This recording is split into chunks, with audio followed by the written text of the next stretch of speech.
সেবাশ্রম সংঘ পরিচালিত মাতৃমণ্ডলী রায়গঞ্জ শাখার উদ্যোগে চণ্ডীতলায় শারদ উৎসবের প্রাক্কালে দুস্থ মানুষের মধ্যেও বস্ত্র প্রদান ও দুস্থ শিশুদের মধ্যেও পড়াশোনার সামগ্রী তুলে দেওয়া হলো রবিবার। আজকে কি অনুষ্ঠান আপনার এখানে?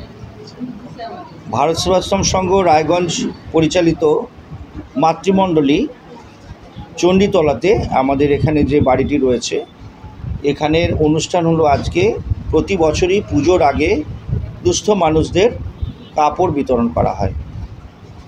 মায়েরা বিভিন্ন জায়গা থেকে শাড়িগুলি কালেকশন করেন, নিজেরাও দিয়ে থাকেন এবং শুধু রায়গঞ্জ নয়, রায়গঞ্জের বাইরেও রাধিকাপুর বা বিভিন্ন জায়গা থেকেও মানুষজনকে, যারা দুস্থ মানুষ তারা সিলেক্ট করে এখানে নিয়ে এসে তাদের কার্ড দেওয়া হয়, সেই সঙ্গে এদের টিফিন এবং বিশেষ করে কাপড় দেওয়া হয় পুজোর আগে। এবং তার সাথে এবছর কিছু দুস্থ বাচ্চাদের খাতা, কলম, পেন্সিল ইত্যাদি এগুলো বিতরণ করা হয়।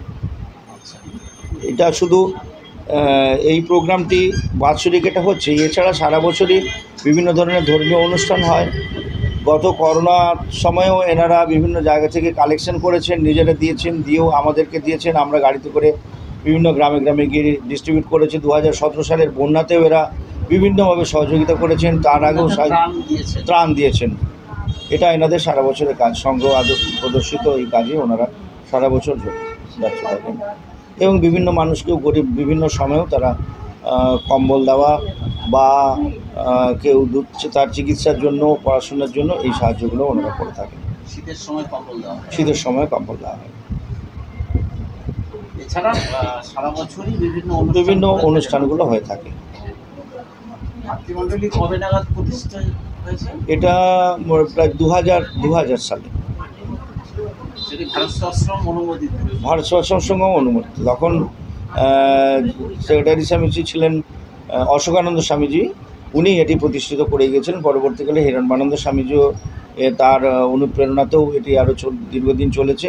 পরবর্তীকালে আমরা এটাকে চেষ্টা করে, ওনারাও বিভিন্ন জায়গাতে আশ্রমে তখন বাসনকোসন থাকতো এবং ওনারা বিভিন্ন বাড়ি বাড়ি গিয়ে যে অনুষ্ঠানগুলো করতেন, তখন অসুবিধা হচ্ছিল একটা পার্মানেন্ট জায়গার জন্য।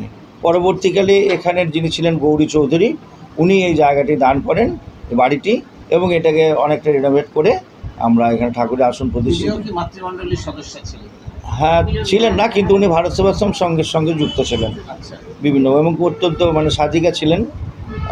তিনি খুবই ভাবভক্তিদার ছিল, তিনি এটি দান করে যান, যিনি বাড়িটি দান করে গেছেন।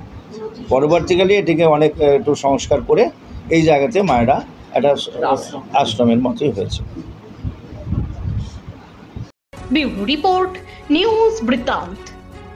Wait, so this was your wedding look? Oh my God, Tammy, you look pretty. Dhaka থেকে যখন আইছিলাম, এ হগল আমার মা আমারে পরাইয়া দিছিল। It's so authentic, Tammy. I will go for this look. But what about my goina? সাদা রঙের রুমালটিতে গোলাপি রঙের কাজ, সব মিলিয়ে দারুণ হবে নতুন কনের সাজ। আমার গয়না আমার শ্রী ঢাকা জুয়েলার্স, আভিজাত্যের গয়না। সব মাই চায় মেয়েকে রাজরানীর মতন সাজাতে, সাজিয়ে তুলতে চায় সোনার গয়নায়। ওরিয়েন্ট জুয়েলার্স, সোনা যা সর্বক্ষণের। ছোট ছোট অনুভূতি, স্মৃতিগুলো থেকে যায় সব সময় আদরে। কুকু কুকু, কিরে হলো? আসছি, লকডাউন সময় তো হয়ে এলো। কিছু স্মৃতির ভাজেই তোলা থাকে শুভারম্ভে প্রাপ্তি। 50 বছরের অভিজ্ঞতায় আগ্নেশ্বর জুয়েলার্স, নিখুঁত গয়নার কারিগরি। Agneshwar jewellers, NS road, Raiganj.